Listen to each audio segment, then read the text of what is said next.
زمونږ یو ډېر لوی عالم ابل کال وفات شوی د دارالعلوم دیوبند مولانا سید احمد پالنپوري صاحب د 2 ودونه کړیو او 12 بچیو د وی چې اول واده مې وکړ زه دارالعلوم دیوبند کې مدرس یم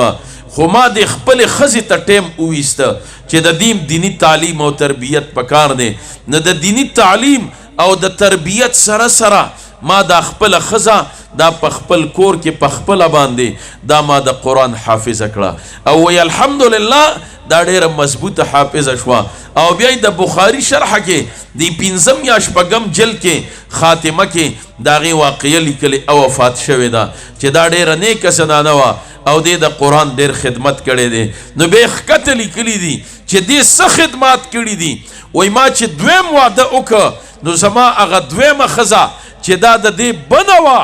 دا دې د قرآن حافظه کړې ده او بیا زما د 12 بچو د هغې دا ښځې دا 12 واړه انګیان دي دا وایي زما دقې مشرې بیبي په کور کې د قرآن حافظه نه کړي محترم عزیزانو دې سره په کور کې خیر او برکت برازي نن خو چې کوم دی محترم عزیزانو په کور کې بچی ته چې کوم دی صاحب کنځلې ورته ښیي او د دنیا دا خرافات دغه د قرآن تلاوتونه او دا خبرې کورونو کې ختم شوې چې دا ختم شوې نو هر سړی لالهنده دی سره د لکونو ګینې ورشه دغه مشرانو نه تپوس وکئ موږ به اختر ته خوشحاله ولې به خوشحالېدو چې سبا له اختر دی او که خیر د سارې به پراټه پخئ نوره پراټه په کوم ځای کې وه حاجي تنور کې هغه به پاتې شوي او سار به چې کوم دی د لاسې په سکرو باندې ګرمې کړي نو لحاظه هغه مالی فراوانی نه وه یوه غټه کوټه به وه او ټول به پکې راغونډو څاروي هم پکې تړلي او اور به هم پکې بل خلک به هم پکې ملا ستودل هغې کې سکون و هغه ژوند کې نن ځان له بیډروم دی د هر یو د واده کړی قسم بل رور سره نه سملي د هغه هم ځان له کمره ده او دارنګې د هغه ځان له واشروم دی او د دنیا پیزارونه د دنیا جوړې زمونږ المارو کې د کپړو ځای نه محترم عزیزانو دا سهولیات رالل خو سکون او اطمینان کورونو کې نشته دا خبرې ختم شو دا ولې ځکه دا سکون په ښه کپړو باندې نه دی دا ښه پیزار کې چې کوم دی صاحب نه دی او دا چې کوم دی په مالدارۍ کې نه دی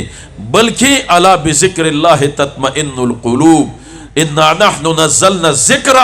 نو ذکر نه مراد قرآن دی او په دې قرآن به ستاسو زړونو کې اطمینان او تسلی او پریشانی د دې نه هم الله بچ ساتي او تسلی به سکون به ژوند او زندګو کې نن چې دا ژوند او زندګو کې سکون لاړ ختم شه دا د اولاد دینی تعلیم او تربیت نشته د قرآن تلاوت نشته چې دا خبره نشته